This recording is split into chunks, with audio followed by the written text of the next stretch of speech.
Hello, friends and foes. We're going to talk about books. 6 books that will help you grow your TCG business. My cat has been in and out of the vet for the last 2 days, and I am currently on chaperone duty, so that's why I'm in this guest room with a blanket on my lap. Number 1, Rich Dad, Poor Dad, the money book that people love to hate. This was my introduction to personal finance, really. And I'm no personal finance expert, but this book was the beginning of my journey to really just freedom, unlocking, understanding the world in a different lens and understanding the opportunities that there are and the opportunity cost of going down certain paths, and also rethinking the traditional consumer employee mindset. I did not reread these books before deciding to do this video, so this one is the one with which I am rustiest. But one of the main items that I have kept with me is the concept of assets versus liabilities. This is sort of a higher level thinking. It's not necessarily directly about TCG operations. It's more about the idea of ownership in general. So you want to think about all the different ways you can spend your money. There's so many ways that you can spend your money. And most of the ways that most of us spend most of our money are on things that are, liabilities, things that either escalate a certain amount of risk and introduce us to greater financial risk, or just have absolutely zero return, which of course is, that is a risk in and of itself. So, I'm talking about everything, drugs, alcohol, dating when you're young or even when you're older. Even just spending too much money on the fun aspect of TCGs. My cat is playing. Just spending money you don't have, or spending money that you need to invest into something else. You go to concerts, buying things that you don't need to have for convenience, spending more money on things than is necessary, like paying a convenience tax in situations that it's not warranted, like going out and getting prepared food all the time instead of cooking at home. There are all these different ways that we buy things that do not serve us, that the price is not only what you pay, but the price is also the opportunity that you lose from not being able to deploy that capital into something else that can position you better in the long run to have a greater amount of financial freedom, greater flexibility, position you to have more leverage against an employer who wants to push you around. If you have options, it's harder for employers to take advantage of you. And then if you're really good at what you do and you have options, you can command a higher price in just a regular 9-to-5 because you're not stuck and you steward your resources well. And so Rich Dad, Poor Dad is what really fixed my mindset on all that and started to help me understand that things like a nice car, things even to a certain extent like the house you live in, a lot of stuff that we would say are essential for comfort or quality of life, stuff like Netflix, stuff like that. There's a lot of things that we spend our money on that take the fuel away from the machine that we are building, which is our life and our ability to produce and get the things that we want. The money that we earn is the fuel to run that machine and to run the business that is a life. The money that you get paid is what allows you to continue operating in whatever it is that you do. And if you do not leverage that wisely, do not invest that into things that will have a return, both like a tangible financial return, but also just a deferred or more of an intangible financial return, like knowledge and skills and stuff like that, then in the long run, you're setting yourself up for a lot of pain and a lot of regret and a lot of missed opportunities. There's no way to go through life without having some regrets, but you can choose which ones you want. And among the things that you might not want to have are, realizing that you spent all your money on your card collection instead of on the business infrastructure, or on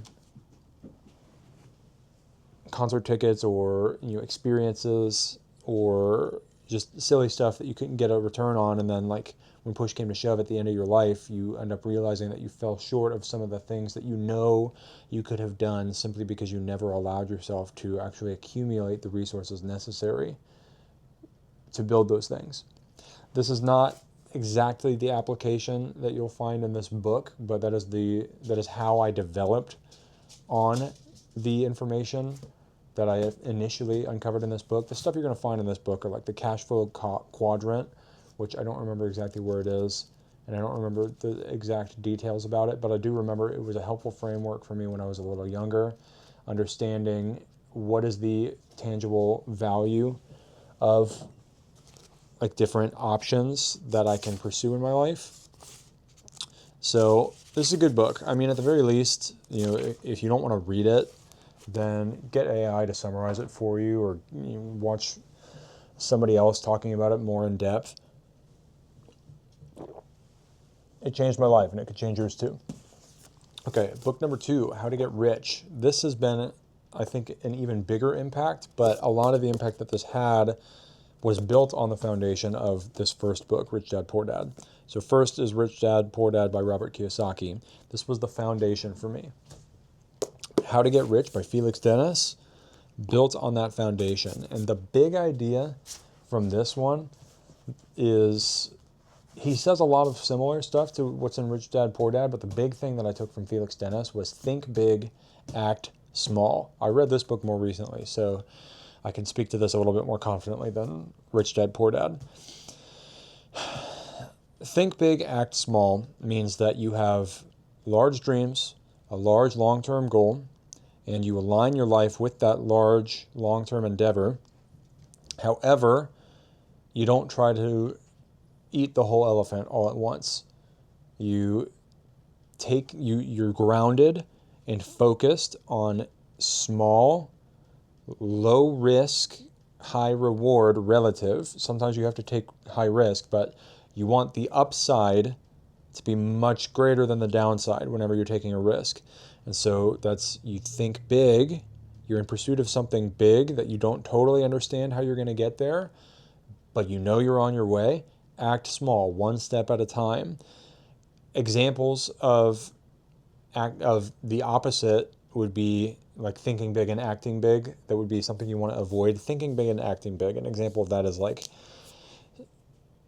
saying you want to start an LGS and then taking out an SBA loan of like $150,000 or $200,000 to either buy an operating store or try to open one from scratch, and starting with maybe a personal collection that you've amassed from some stuff, or buying some product, maybe setting up some distribution deals, and going in highly leveraged with very little like actual business experience, or very little transferable experience, or very little marketing experience. And that would be an example of thinking big and acting big, because you are biting off very likely far more than you can chew, far more than you can handle, and there's going to be a lot of things that you may discover, a lot of obstacles that you just may not have the ability to overcome, because you lose flexibility when you have debt. So another example of let's say thinking small and acting small would be taking small steps all the time. That's good, but never really dreaming beyond like what you can visualize in the short term. And so that means like starting your store on TCG Player, maybe trying to keep an inventory active of like a couple hundred or maybe even a couple thousand cards, but never really taking any risks to buy out some collections or get into selling bulk or testing out other marketplaces or buying software, like holding back and just always kind of keeping it in a permanent, like quiet, small side hustle mode. That is the lifestyle that suits some people. And there's nothing wrong with that. However, the purpose of this video is 6 books to help you blow up your TCG business. And so you need to allow yourself to think large, to think, I want to be active on 3, 4, 5, 6 platforms. I want to be listing thousands of cards a month with SortSwift. I want to have a scan. Like, you want to be thinking long term about that stuff. But what you don't want to do is go out and buy SortSwift, buy the scanner, buy 100,000 cards, and you overwhelm yourself with so much work that you burn out and then start to hate the project that you're building. You got to pace yourself. You got to take strategic risks. You don't want to get overwhelmed, don't want to burn out, and you also don't want to put yourself into financial danger by being rash, being hasty. So think big, act small, pursue a grand vision, one step at a time, over a long period of time. That's how you build a sustainable TCG business, and in the long run, blow up that TCG business. Okay, next. Book 3, Shoe Dog by Phil Knight. This is an excellent book. I could hardly put it down. Unlike the other ones have biographical elements to them. They're framed inside of a story, but they are meant to be teaching books. This is not really meant to be a teaching book, though there are a lot of teachable moments in it. This is a wild story about how like a crazy man started one of the coolest companies in history. And it's about the sacrifices that he made. It's so good. And the story is written so well. The risks he took, the successes he had, the failures he had, the disappointments he dealt with. Really, really crazy. I mean, he tells a story of working as an accountant full time, having people that he hired who believed in him so much that when the company was struggling, he didn't realize it, but they stopped cashing their paychecks because they knew the finances of the company couldn't afford it, and they would just continued building it anyway because they believed in him and he believed in his dream. It's really, I'm like getting emotional thinking about it. It's such a good book. Like buy this book. You can get it at used bookstores for like $9, dude. It'll change your freaking life. That wasn't even the point I think I wanted to make with this. Okay, yeah, the tangible point I wanted to make with this was build your own infrastructure and distribution and your own relationships and reputation, and don't be reliant on a bunch of partners and platforms and stuff like that. A lot of his failures had to do with trusting the wrong people and exposing himself to too much risk by being too reliant on infrastructure that he couldn't control. So in the case of the book, there were situations where he was using one factory that started leveraging his success against him. There are situations of like being reliant on like a single bank that canceled his accounts. A lot of situations like being reliant on a single high-performing salesperson.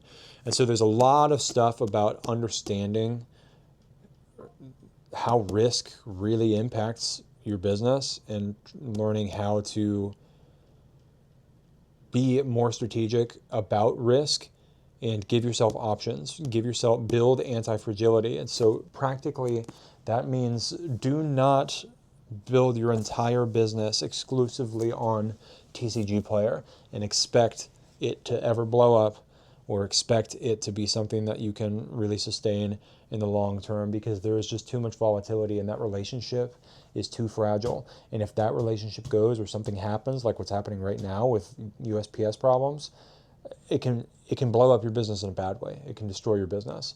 So the healthy way to build a business, in the advice of Phil Knight of Shoe Dog, is be strategic about how you build your infrastructure.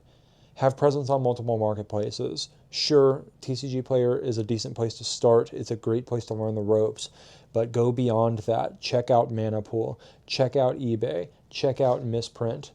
Look at these other marketplaces and learn. Watch content about how people are operating their businesses in different ways than you, and learn from the professionals. Let other people make mistakes for you so that you don't have to make those mistakes. Invest in software that gives you flexibility and versatility, like I always promote it, like SortSwift. Because thanks to SortSwift, these problems that have emerged with TCG Player are not a huge threat to me, because I already have my inventory in SortSwift.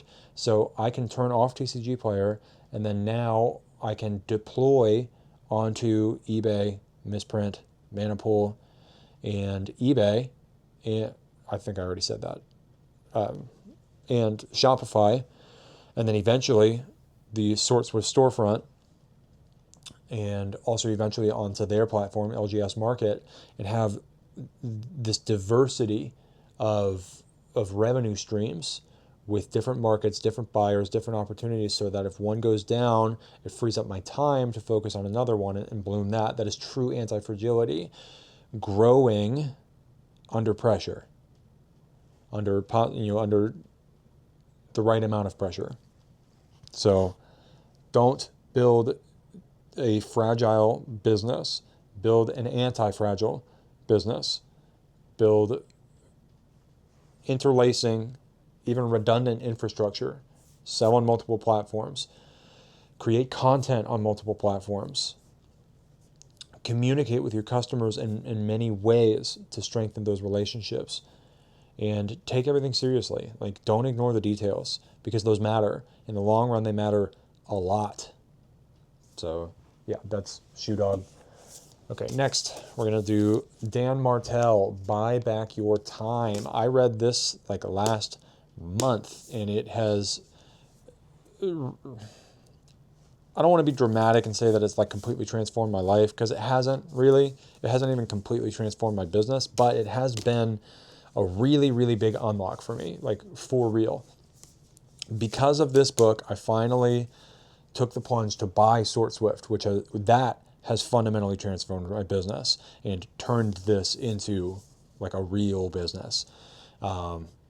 It also got me back to, it made me accelerate my focus on YouTube, because what I realized is that I can build systems in the way that I create content and then deploy that content, and every single video I make functionally as like a 24-hour salesperson for me, promoting my brand and creating opportunities.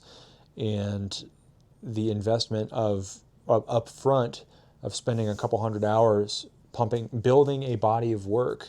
Like, I'm not going to have to be releasing videos every single day forever, but the sooner I get to 100, 300, maybe 500 videos, the better. That's going to be an incredible business foundation that I can build just about anything on top of. And so that's a way that I can buy back my time, building systems inside of it to make that possible, like learning how to do this Yap style content, which is not perfect, but for those of you who are still watching right now, clearly it works. Maybe this is your first video from me, or maybe this is video number 5 or something, but if you're still here, there's a good chance that this is communicating with you. And so I have learned that I can simplify my production process by just making my videos simple and putting a lot of time, putting more effort into keeping the ideas flowing, and just keeping on top of just producing, and that buys back my time too. And then when I'm reduce the amount of friction involved in the various processes of the essential functions of the business, stuff like building systems to ship faster, building systems and buying software to list and sort cards faster, building systems to record content faster and to speed up the editing process, building systems to consistently come up with more ideas for content, building a community on Discord that can nurture itself to a certain extent and doesn't require me to be hands-on and active in every single conversation for people to still get value out of my brand by participating in my community. These are different ways you buy back your time. And so this has been a very big unlock for me. I'll be honest, by the time I got about halfway through, I had about everything I needed.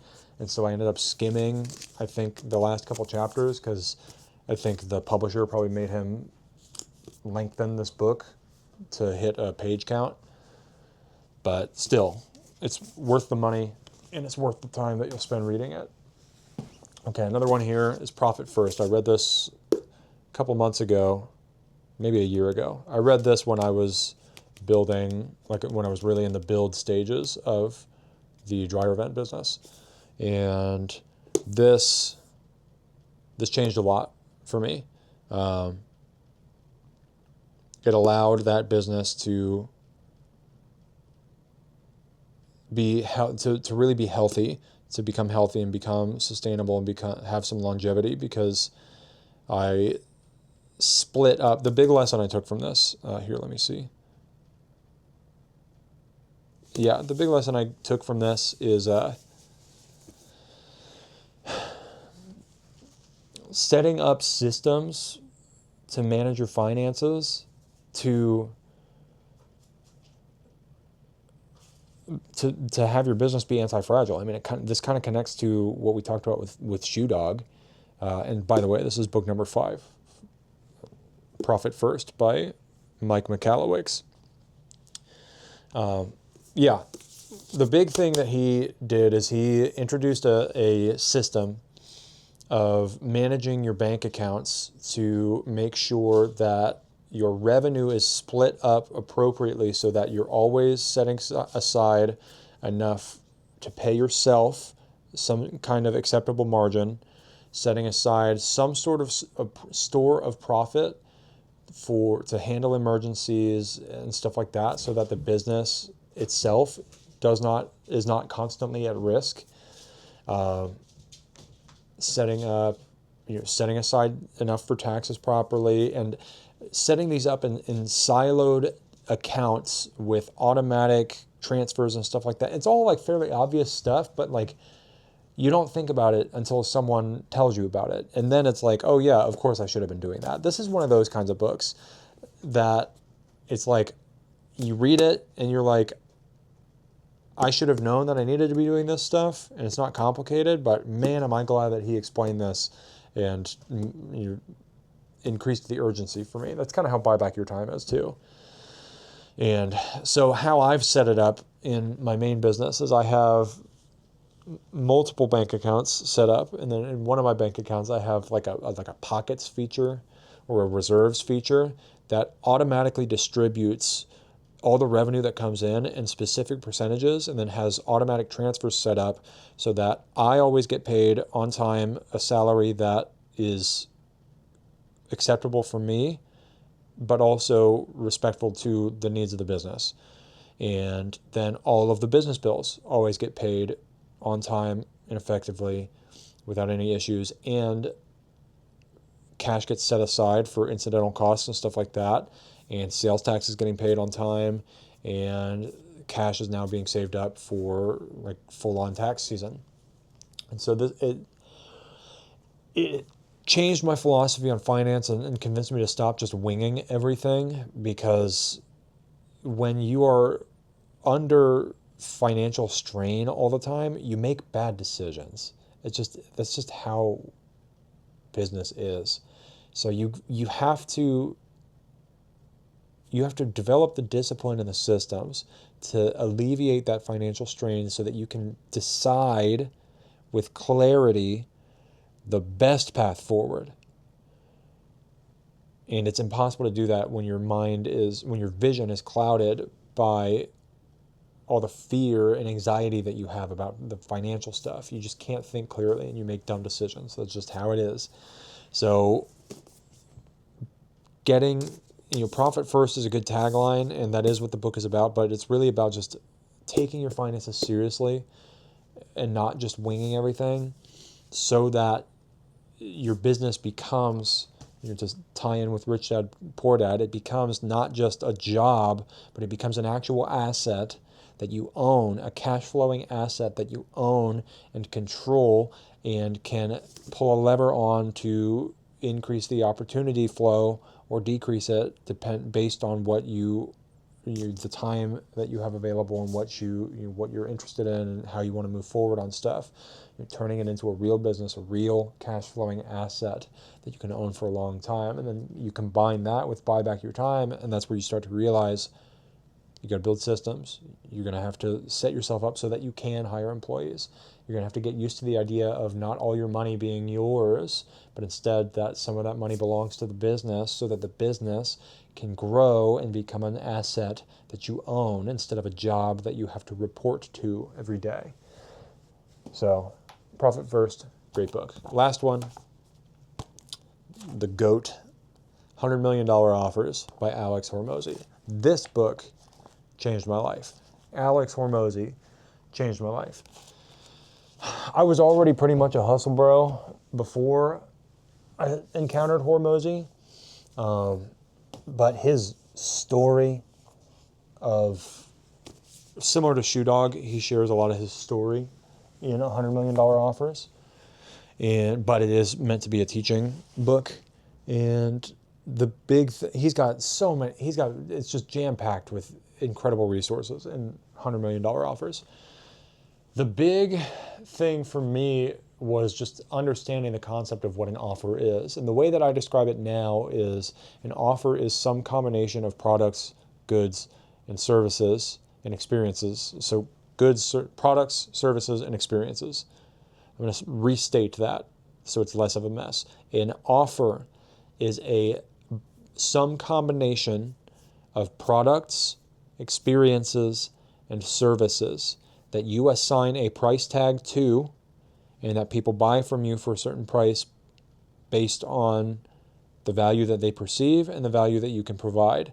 And he goes into the mechanics of how do you construct and frame an offer that provides value, that genuinely provides value to people, that is perceived as valuable by people so that you can actually provide the value, and also that kicks that value back into your business in a cash flow positive way, so that the offer is not only good for the customer, not only perceived as good by the customer, not only actually good for the customer once they buy it, but is also good for your business. Because a lot of people, when they are taking a product or an idea or something to the market and trying to assign a price tag on it and trying to build a business, they fail to either make a healthy offer that's going to be good for the business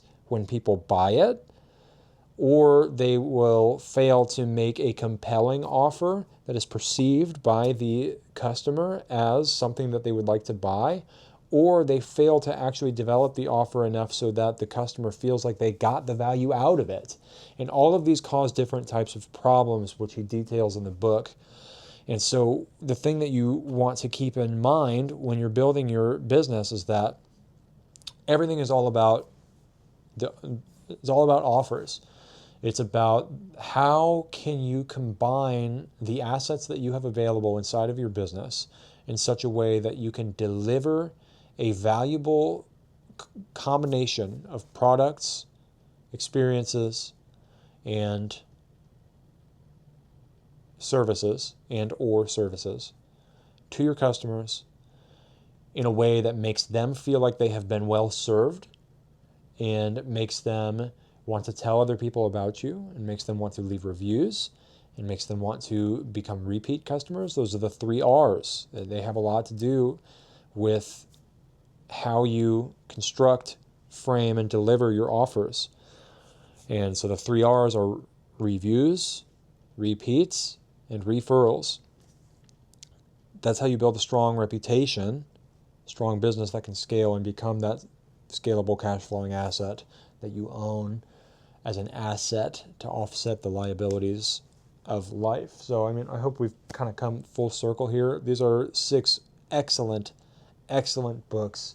All of them had a pretty significant impact on my life and on my business.